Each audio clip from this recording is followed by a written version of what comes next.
Welcome back to The Explainer. Today, we're jumping straight into the constitutional mechanics of Islamic representation.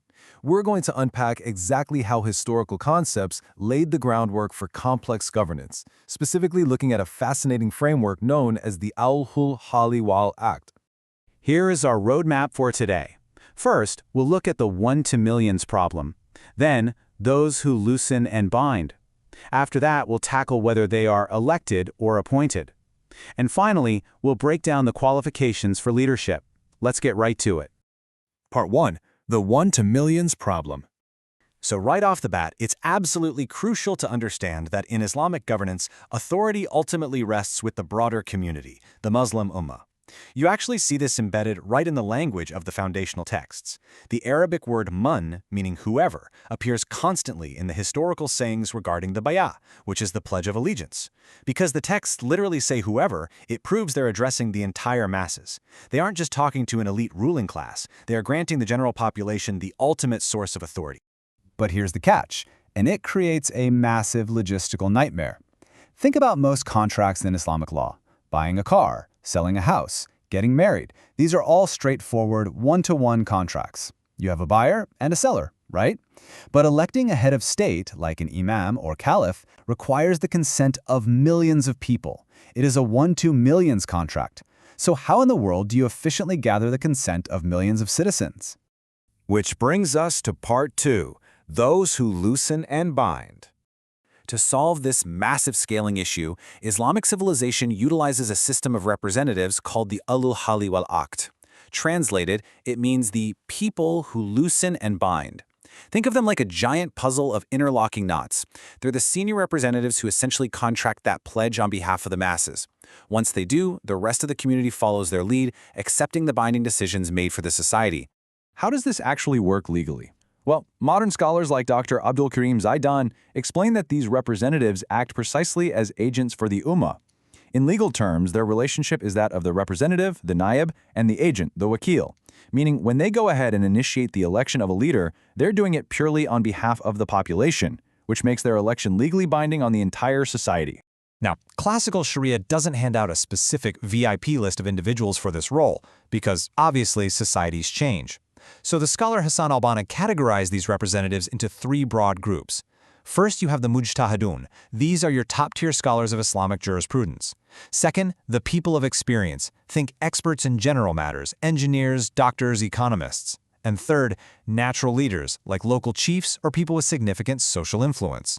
Together, these 3 groups form the backbone of a functional, well-represented society. Moving on to part 3, elected or appointed. This raises a highly practical question. How do these folks actually get the job? Are they elected by the people, or just appointed from the top down? The historical timeline shows a brilliant adaptability here. A system that was initiated by the Prophet back in 622 AD and utilized throughout the 7th century rightly guided Caliphate scales completely flawlessly into the modern era's elected House of Representatives, often called the Majlis al-Nawab. The core principle stays exactly the same even as the mechanics of gathering these representatives evolve. Let's look at a really fascinating data point from history. Right before the state was established in Medina, at the second Bay'ah of Al-Aqaba, the Prophet met with 75 attendees. Since he didn't know all their natural representatives personally, he asked them to choose 12 leaders from among themselves. And the result? They picked 9 leaders from the Al-Khazraj tribe and 3 from the Al-As tribe. Why? Because the Khazraj had 3 times the population present, so they got 3 times the representation. It is literally a perfect early historical precedent for proportional representation. Fast forward to today. A leader obviously can't know everyone in a nation of millions, so the Ummah holds regular elections. These elections use constituencies based on population size, and they often hold terms of 2 to 4 years, which probably sounds very similar to what you see in Western democratic systems.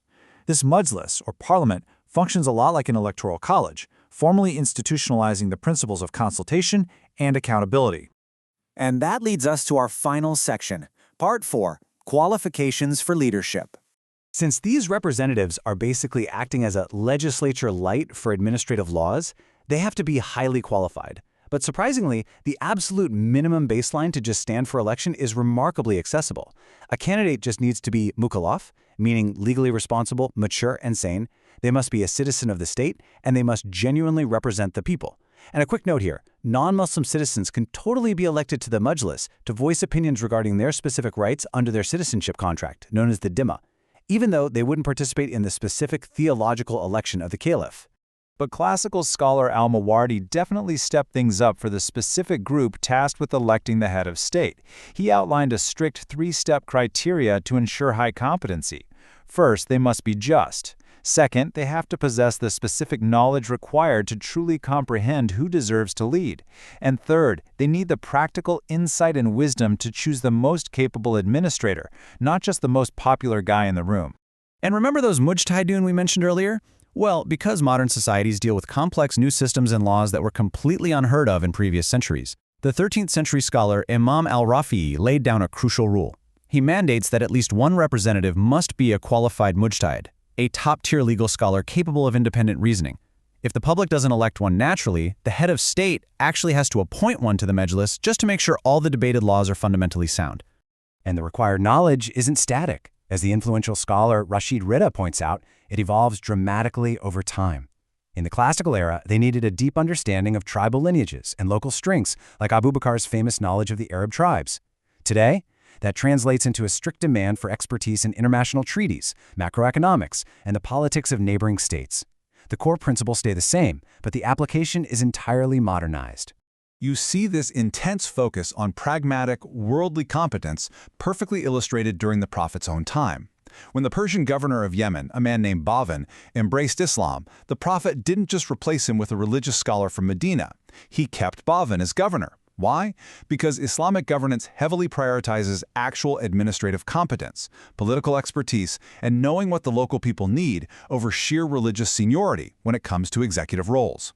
Ultimately, what this explainer shows us is a remarkably robust, highly adaptable system of representation that has survived for over a millennium. By balancing deep legal scholarship with practical, real-world expertise, the Ahlul Hali wal-Aqd offers a truly unique model for governance. But it leaves us with a provocative thought to end on. As global politics, artificial intelligence, and modern technology become exponentially more complex, what specific expertise will the representatives of tomorrow need to actually protect and represent their communities? It's a fascinating question, and for sure, one that every modern society is going to have to continuously answer.